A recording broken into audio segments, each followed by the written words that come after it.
लुलु भारी तुम सगुआ चुरी रे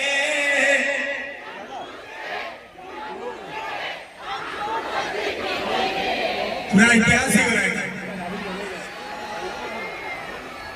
तुम सगुआ चुरी रे